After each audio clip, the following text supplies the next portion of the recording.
Bonjour à vous, je vous fais cette vidéo aujourd'hui pour vous parler de la posture de praticien en aromathérapie ou en olfactologie ou même en méthode naturelle, une médecine naturelle de manière générale.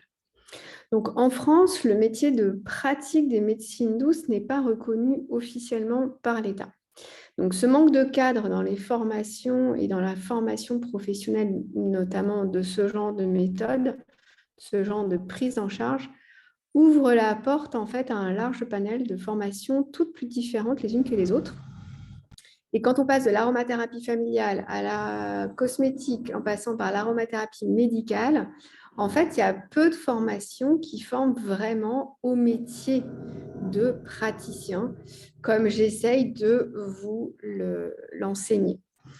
Donc, ça peut aller de la conduite d'une séance, le suivi d'une séance. Et aussi, ça va impliquer d'être indépendant, de gérer son entreprise, de réfléchir à son offre, à sa communication et à comment on va accompagner en fait ces personnes. Donc, souvent, il y a des formations qui offrent de grandes connaissances, mais souvent peu de pratique.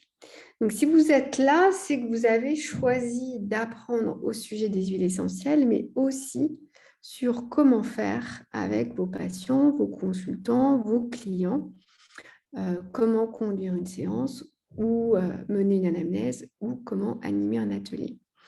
Et même si vous voulez juste, entre guillemets, vendre des huiles essentielles ou lancer une gamme, que vous êtes en lien avec l'aromathérapie, mais vous n'allez pas faire de conseils, la suite sera quand même pertinente à écouter pour vous parce qu'on vous demandera toujours conseil.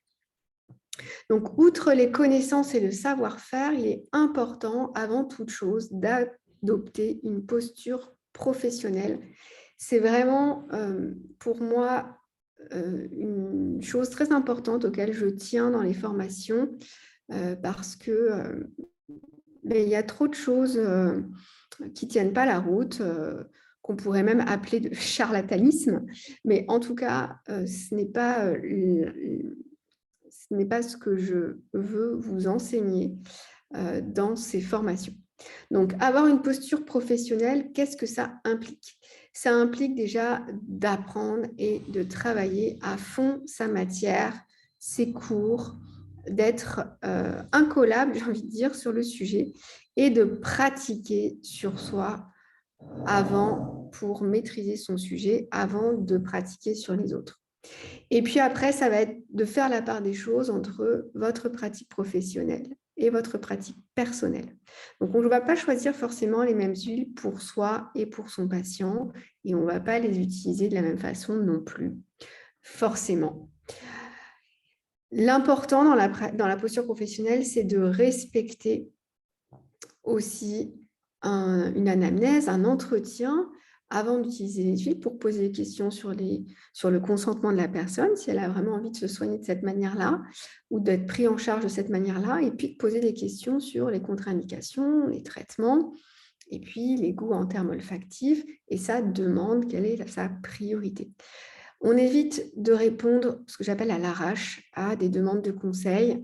C'est très facile de se laisser prendre au piège puisque, eh bien, il y a des choses des fois qui vous viennent, on pose une question, hop, vous avez une réponse. C'est tout ce qui se passe sur les réseaux sociaux, sur Facebook, qu'est-ce que j'ai mon fils a ça, qu'est-ce que je peux faire? Donc, surtout quand on ne connaît pas la personne, vous ne lancez pas dans des conseils ou en tout cas, restez sur des choses très cadrées et on va vraiment respecter dans les conseils qu'on donne, des dosages adaptés. Donc, dosage adapté, ça veut dire on n'applique pas les huiles pures sur un patient qu'on ne connaît pas. On va toujours diluer, adapter le dosage ou le mode d'utilisation. Et on va conseiller à la hauteur de ses connaissances. Si vous êtes rentré en olfacto par les huiles essentielles, la sphère émotionnelle, eh bien, vous cantonnez à l'olfacto, vous n'allez pas forcément les utiliser, les conseiller sur d'autres sujets. Donc, l'idée, c'est vraiment de rester professionnel dans sa posture, dans la façon de faire, dans sa façon aussi de mener une séance ou de conseiller. L'idée, c'est vraiment de rester professionnel. Donc, on ne va pas dénigrer les autres médecines ou les autres professionnels de santé non plus. Alors, ça veut dire, si je vais un peu plus loin aussi, être dans la posture de l'accompagnant. Être dans la posture de l'accompagnant, c'est quoi? C'est d'abord écouter. Écouter l'autre.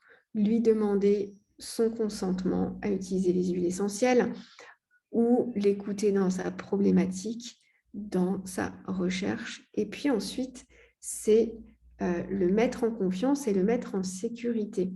Ça va être de le respecter, lui et ses besoins.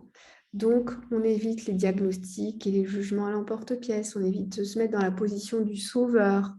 On va mettre tous les moyens en œuvre pour aider la personne, mais on va aussi lui laisser la responsabilité et l'impliquer. Ce qui veut dire lui poser un cadre concret pour pouvoir avancer et cheminer aussi dans son évolution au niveau de sa santé, au niveau de son bien-être.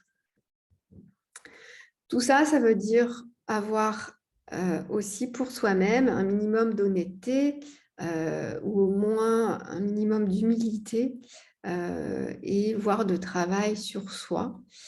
Et puis l'autre versant de la posture professionnelle et de la pratique professionnelle, c'est d'endosser aussi sa casquette de personne indépendante. Souvent, ça implique ça. Ça implique aussi d'être à son compte, d'être seul, d'être indépendant.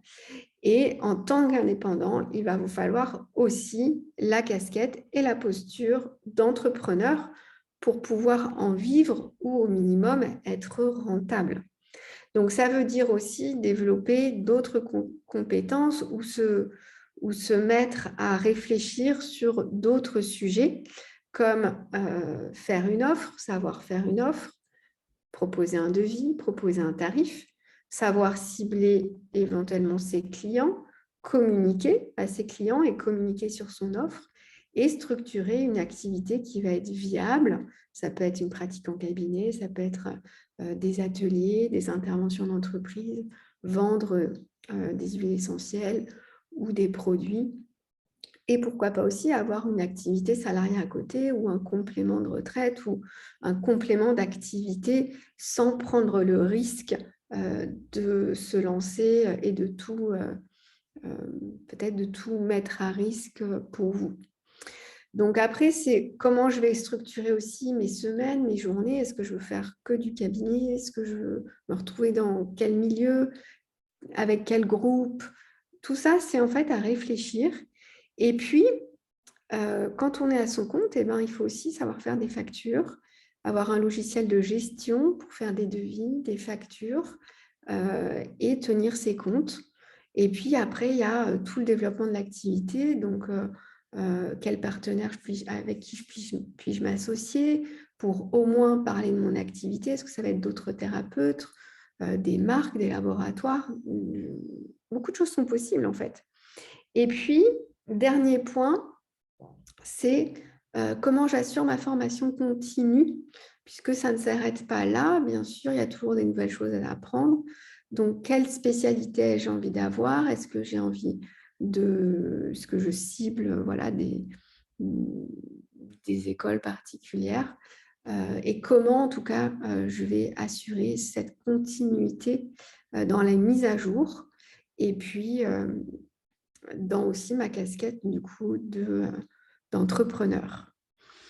Donc, en conclusion, j'ai envie de vous dire qu'être praticien, c'est être bien formé à un savoir-faire, à des connaissances, mais c'est aussi un savoir-être à cultiver au quotidien pour à la fois être en accord avec soi-même, être en accord avec ses propres valeurs pour le respect du patient, du consultant et de vous-même. Voilà, je vous souhaite une belle formation. Je vous dis à très bientôt.